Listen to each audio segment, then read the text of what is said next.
chapter 1, verses 1 through 11 first, and also be 19 through 20 as well for right now. Our theme that our First Lady gave me was touching God through prayer. It was last Sunday. And I think, so that basically goes through what Hannah did. Hannah, that goes really good with Hannah, touching God through prayer. Amen. Because she was very faithful, and she knew that when she just to pray, that that God would give her what she needed, because she had the faith of that happening. Go to 1 Samuel chapter 1, verses 1 through 11 first. I'll start bringing it through the New King James. Now there was a certain man of Romanium, Zalpolium, of the mountains of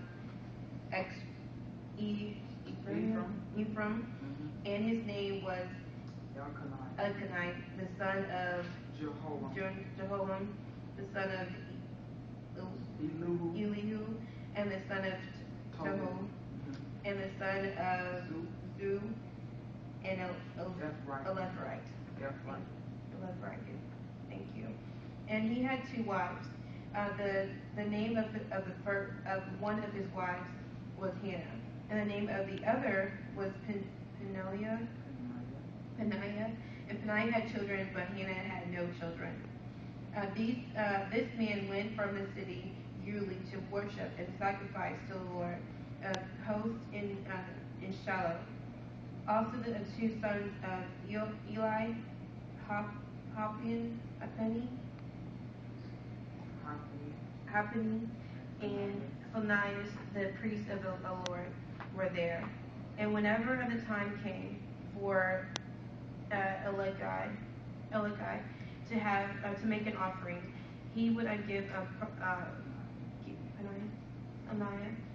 to make any offering. He would give portions to Peninnah, his wife, and to all her sons and daughters. But to Hannah he would give a double portion, for he loved Hannah through the Lord, and had closed her womb. And her rival also provoked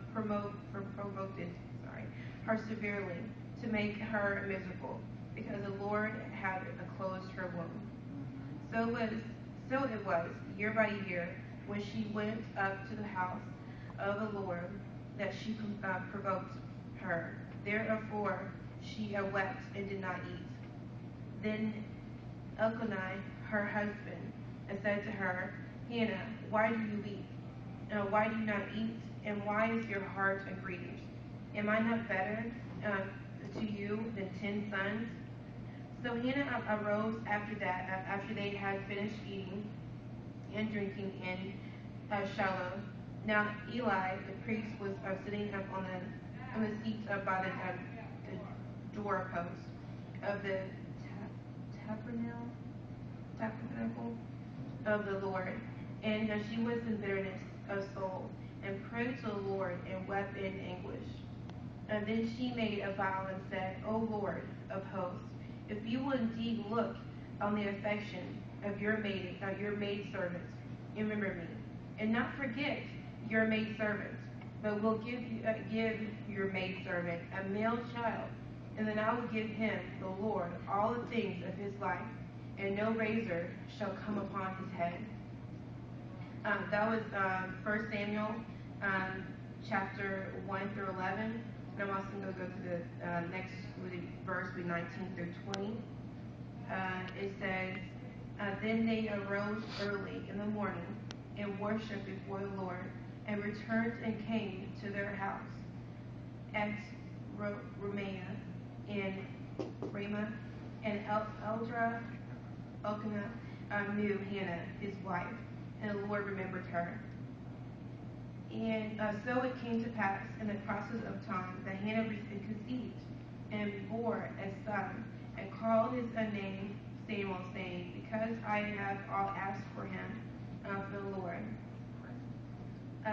that was I really liked that a lot because she had knowing she couldn't have children, especially just looking at his other wife, and it's very discouraging for her. Amen. Because she had to really think like, wow, she can have children. She had, and her husband, with her, they had a couple of sons and daughters, and it was kind of discouraging for her because she had to see that all the time. That you have those kids, but I can never have a kid. But she still had the faith. She had faith that what, I know I can. I'm just gonna leave it up to the Lord, and He can give it to me. Yes. So that's what she did. She one day she just went to the Lord. Her husband was kind of worried for her, and asked her, why are you weeping? Why are you, why you're not eating? Why are your heart so grieved, and why you're so sad? And am I not enough for you? And she she rose up and she's like, okay, and just kind of like lift heart and go, what, I can't, feel sorry for myself in a way. Yes. Which nowadays we do. We come up feeling sorry for ourselves, but it's always good to lift ourselves up and be, what, I can do this. I can move on from my troubles. Yes. So what Hannah did was that she started eating and drinking again, and it's one day, but she still had bitterness in her soul. Yes. About everything, and that she couldn't have any children. It really hurt her a lot.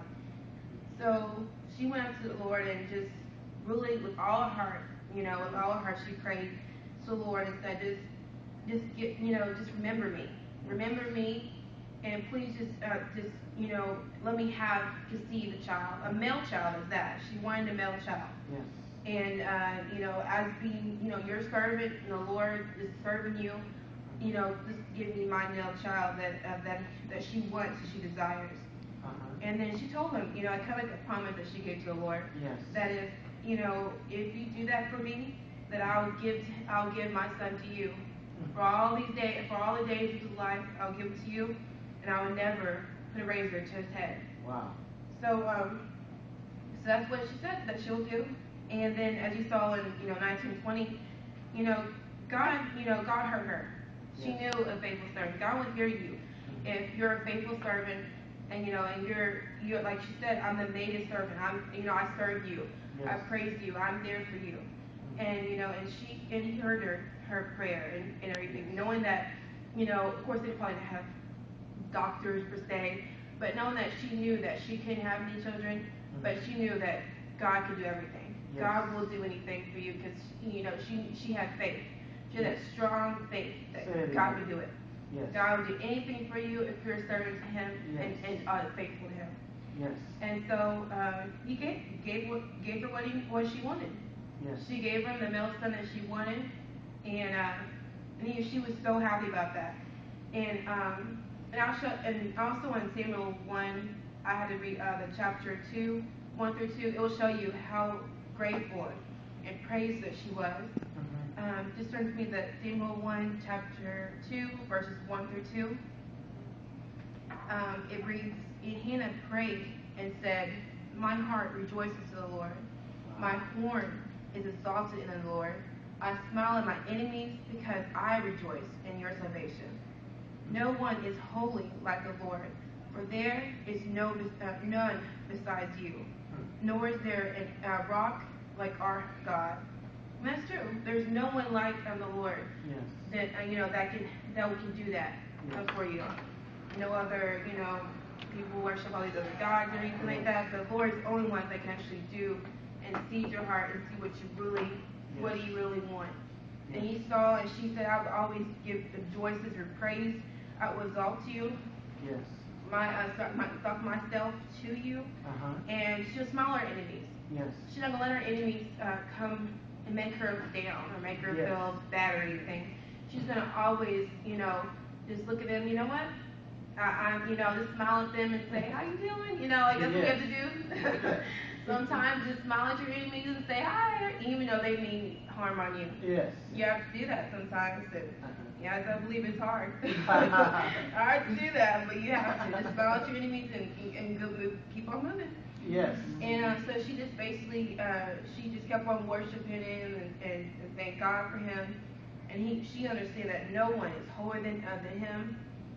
No one stands above him but the Lord, and that but her God is her rock. So that really, when I read that really kind of touched me and myself, is that I had to keep the faith. I know there's so many times in our lives that we go through and that we're just, down about stuff. But, I always come to myself that I need to keep the faith. And know that, because I'm a servant to him, that if I just ask him, whatever I want in my heart, that he'll give it to me. It might be, and not be at the time that I want it, because, like it always says, that God, is on his own time, he's on in our time. But I know that if I just keep on being a servant to him, and keep on praying, and keep on fasting, and do what I need to do, then the Lord will hear my heart and know what I want. What I want. Great. Truly.